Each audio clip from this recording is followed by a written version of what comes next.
What's up, guys? How are you? Welcome into a Friday morning episode of the Daily Juice Podcast with me, Matt Perrault, at Sports Talk. Matt is my social handles across all social platforms. This podcast being brought to you by omahasteaks.com and what they got going on right now at omahasteaks.com. It is Steak-tember.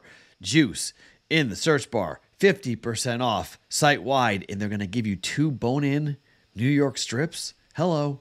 Good stuff. Go there, omahasteaks.com. Check out the offer, 50% off their select packages using that code JUICE for Steak-tember at omahasteaks.com. 0-3 last night. So here's the thing. When you start hot in college football, generally speaking, you're going to be cold in the NFL. It's kind of the old betting adage. You don't get to do both well out of the gate. The betting gods don't let you. But I kind of knew that. That's why I only bet 2 units on the game. It didn't go crazy, and the over never really was there. It was the under was the play. I went against on both bets. I went against everyone. I would have bet the Chiefs at -4.5. I did not do that. I did do a teaser that hit, but I couldn't, in my right mind, recommend a same game teaser in game 1 because it could have gone awry. I teased it up to 59, took the under, and then I ended up taking the Lions at +10.5. But it wasn't a big bet. I had a larger play on the total, and it went down in flames, unfortunately. It never really was close. I thought we were going to get the Marvin Jones Jr. prop. I thought that was going to hit at +140. I thought that might save the bankroll a little bit just because he had so many targets. He fumbled the ball. He could, I think he had 6 targets. He had the targets to get 3 catches. It was right there for him. And he played like crap. He was bad. And then Montgomery never came close. That was just a bad play. That prop was bad. Montgomery I don't think he even had 1 catch or even a target, to be quite honest. It's week 1, so it can be a little bit dicey with the prop bets.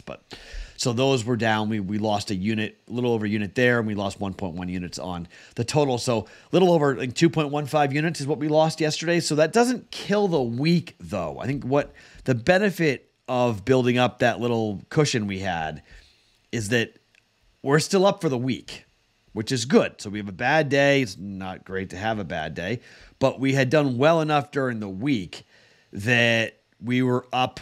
What were we up? We were up we were up 3.8 units. So we're still up a unit plus on the week heading to Friday. So we have Friday, Saturday, Sunday here to come. Obviously, Friday night, we have a football game here tonight I want to get into. We have 2 baseball plays for you on a Friday.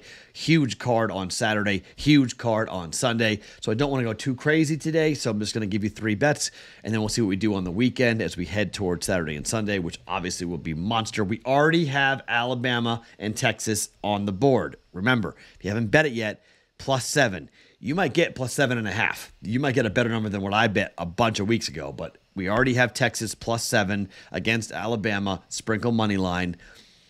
If you don't know why, go back and watch that pod. I'll explain more tomorrow night's podcast.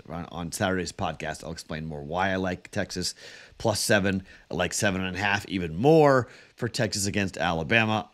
Good shot the Longhorns win the game outright, in my opinion, but we'll see how that goes. We have Iowa State. I'm watching to see where that line's going to wind up falling, and some other bets in plays that I'll get into. Colorado and Nebraska. Those are your 3 bets right there, pretty much for Saturday. 3 huge football games coming up, and you don't always have to bet the big ones, but sometimes the big ones are fun to bet. So, and then Sunday, obviously, with week 1 of the NFL. I'll tell you what, we're going to jump in with week 1 of the NFL. Okay, so 0-3 last night. Give you some plays here in just 1 second. First and foremost, to remind you guys that you can go ahead and jump in here with bettingpros.com/pick to enter into our Daily Juice NFL pick contest. $50 to enter, up to 15 entries. We're over 250 entries already. Okay, if you haven't gotten in, grab your friends, grab yourself, whatever, hop on in, up to 15 entries. It closes on Sunday to be a part of this, okay? Sunday to be a part of this exact situation. Bettingpros.com/pick. If we get to 500 entries, there'll be $4,500 for the first place prize, down to 25th place, which will get $225. So you can 4x your money there. So not bad. 7 games straight up, not against the spread. Straight up picks every week for 18 weeks. That's the contest. Let's see who wins some money. There's a fantasy football contest, however, I want to tell you about. I'm in this. Fantasy Pros has put me in this. And this is cool. You guys, I know a lot of you guys have come over from the fantasy world, okay, and found the juice from Fantasy Pros. So they wanted me to tell you a little bit about the Fantasy Pros Championship going on right now through FFPC. I did my draft tonight. It was super easy. It was very simple to do on the phone, to go ahead and walk my way through it. The top prize is $1 million. All right? It's a fantasy draft. You're going to enter into a contest, into a pool where there's going to be 11 other people contending against you. A 12-person draft. You're then going to pick a team. You're going to compete head-to-head, except for 1 week when it's an all-league in week 6. But for the most part, you're going head-to-head like a traditional fantasy football league. However, after we get to week 12, the regular season's over. Weeks 13 and 14 are the playoffs. The teams that come in first and second advance to a championship setting, where the winner in weeks 15, 16, and 17, the winner of it all wins $1 million. No joke. I'm in it. I just did it. How to get into it? fantasypros.com/championship. Okay? fantasypros.com/championship. This is not cheap. Okay? The entry is $350. This is legit, though. This is high-stakes fantasy football. If you've never done it, I've never done it before. This is my first time doing high-stakes fantasy football. I can't wait. The winner of your league wins $1,500. The second place finisher wins $500. And the first and second place finishers advance to the championship rounds, which could wind up you potentially winning $1 million. Unbelievable. I know a bunch of people who are in this. I didn't know this, so I started asking around, saying who does this, who's doing this. Pretty cool stuff, okay? If you want to be a part of this, fantasypros.com/championship to go sign up for a league, sign up for an account with FFPC, and join a league, join a draft. Obviously, this is going to accumulate on Sunday, so you got to get into a draft. I did it tonight, overnight, last night here on on Thursday night. I did it heading into a Friday morning. I know no one in my league. Kind of like it like that. You can kind of go after it. But Daily Juice is in there. If you see the handle Daily Juice, that's me. Okay? Let's see what I do. I am not good at fantasy football. I'll tell you right now, I'm asking for anyone and everyone's help when it comes to this. My team's not bad. I mean, I got A.J. Brown with my first pick. I picked 9th out of 12th, so it wasn't horrible. Quarterback is Lamar Jackson, which I'm excited about. And I've got Saquon Barkley, which I like. So, my team's not horrible. I have one Patriot that I took with the last pick in the 20th round. I took Boutte, the LSU rookie for the Patriots, who might do something later in the year. I don't know. Flyer take on him. But as you guys saw with my 2 prop bets, prop betting and me, it's why I use the prop bet cheat sheet, okay? And I think the Marvin Jones bet was a good bet. It just didn't hit because he has butterfingers, unfortunately. So fumbled and everything else. So I thought it was a good play. Plus 140. But that's why I use the prop bet cheat sheet on the BettingPros application. That's why I use it, because it helps me with my prop betting. I like betting props. Kind of like UFC. I like betting UFC, just not very good at it. And by the way, we will have probably UFC bets tomorrow. I mean, I gotta realize what time that card starts in Australia, but Izzy's fighting. I love Adesanya against Strickland. There's some good fights. I have not done my research yet on that. I'm doing that tomorrow morning, my UFC research for the fight card. Going to be a ton of fun, that pay-per-view. Saturday's going to be an awesome day. I can't wait. Saturday's going to be absolutely phenomenal. Great sports day on Saturday. By the way, speaking of the BettingPros app, New in the iOS store. Check it out right now. New features including a community tab, a following feed, bet tracking, bet prop hit rates, and more. Go and download the BettingPros app in the Apple Store. You can find the prop bet cheat sheet on there as well, which can help you make more bets, better plays. You can sort it by over percentage and under percentage to find the right trend that you want to hop into. You can follow people on there, people who are going to be posting their plays. It's all on the brand new BettingPros app in the iOS store, in the Apple Store right now. Go download it. Search BettingPros in the App Store if you don't have it, or bettingpros.com/app to go ahead and jump on in it. Okay, so let's get to the football game happening tonight. Illinois and Kansas. The line's 3.5. Opened at 4, down to 3.5. It hit 3 at some places and then it bounced back up. I actually think this is the case where the hook matters in this, okay? Yes, Illinois did not look great in their first game. However, we've seen this, right? Week 1 to week 2, the overreaction. UMass is going to go to Auburn and contend. No. San Jose State's going to be able to contend with USC. No. Who else was the other one? Oh, Hawaii. Hawaii's going to be able to go and hang. No. Okay?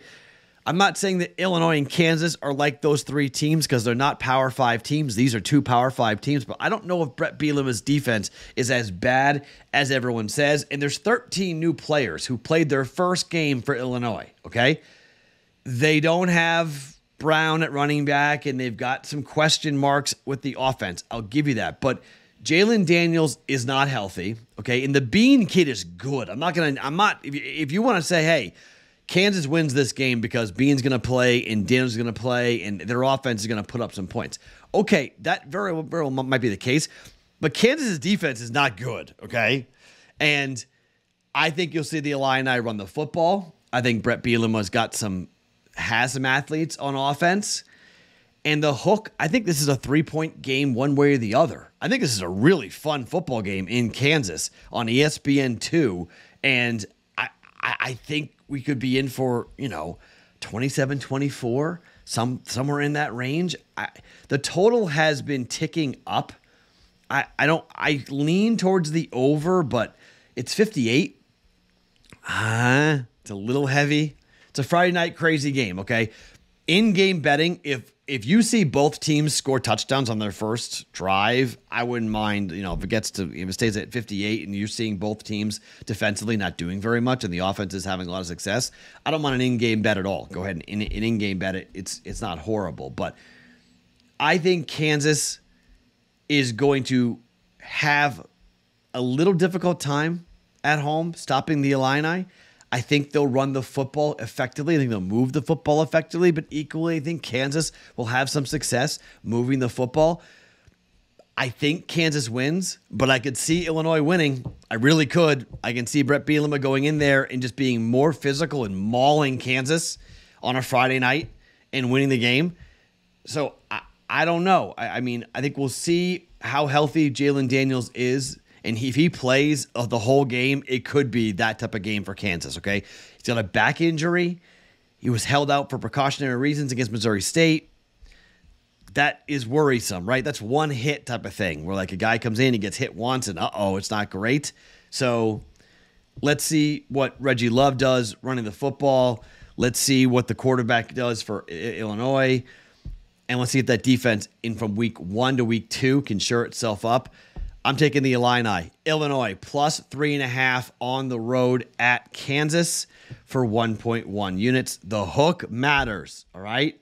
It's 3.5 everywhere right now. Minus 110, 3.5. If it goes to 3, that worries me. My gut tells me it's going to go to 3. I hope you guys get this ahead of time. Buying it off of 3 is going to be expensive. Like we know, it's the most expensive move in a sports book. But hopefully you find a 3.5 here before it moves. But maybe I'm wrong. Maybe there's money coming in on Kansas, and it'll go up, and it'll go to 4. And you guys can take a better number than what I took. You guys can take plus 4. I'm taking plus 3.5. Illinois plus 3.5 for 1.1 units. Okay, to baseball. 2 bets that very much you guys should know what I'm going to bet for baseball because this is not all that in depth. This is not like a huge, like a shocker. I'm going to keep betting what I've been betting, and I've hit 4 straight baseball bets. The Dodgers are on the road at the Nationals. The Dodgers on this road trip, 9, 15, and 10 runs combined scored. We have gone over in all 3 games so far. They're on the road at the Nationals. Emmett Sheehan going up against Mackenzie Gore. Emmett Sheehan has a 3-1 record, a 5.31 ERA, but on the road, Emmett Sheehan has a 9.88 ERA. 2-1 with an opposing batting average of .339. All right? That is not good. The total is 9.5, minus 110. We're going over because I think Emmett Sheehan will get hit by this Nationals offense. And on the other side, Mackenzie Gore is a lefty, so that can be a little bit tricky. But for the most part, Mackenzie Gore at home has a 3.46 ERA, a 2.55 opposing batting average. He's been better in August, a 3.76 ERA with a 2.14 opposing batting average. But this is the Dodgers offense.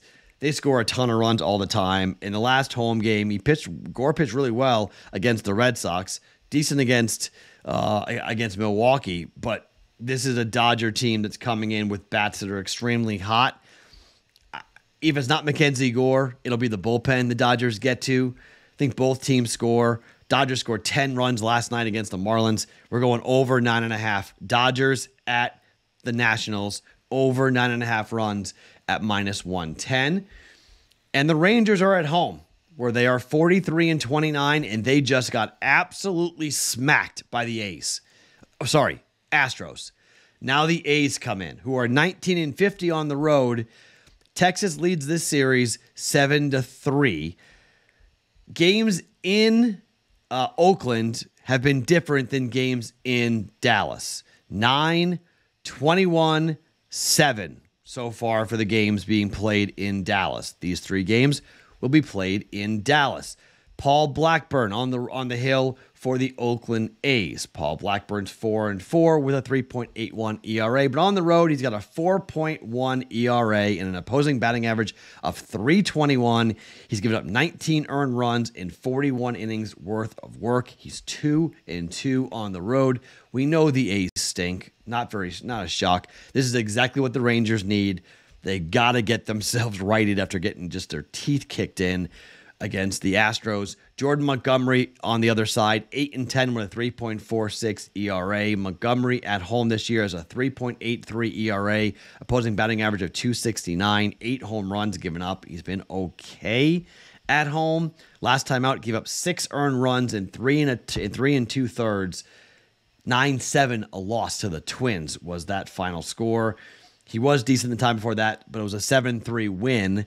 He only gave up 1 earned run. The team scored 7 for him, which was good. Against the Marlins, he gave up 2, but there was a 6-2 final there. The total was 8.5. Over 8.5. Rangers and the A's for minus 110 for 1.1 units. All right, we are going over 9.5. Dodgers and the Nationals, over 8.5 for the A's and the Rangers, and plus 3.5 for Illinois. 3.3 units down here on a Friday night. Let's see if we can make up for that nasty 0-3 last night. Let's see if we can get a 3-0 or a 2-1 and get back on the winning ways for us here on a Friday. My name is Matt Perrault. You guys can follow me across all socials at Sports Talk Matt each and every morning. It is the Daily Juice Podcast being brought to you by OmahaSteaks.com.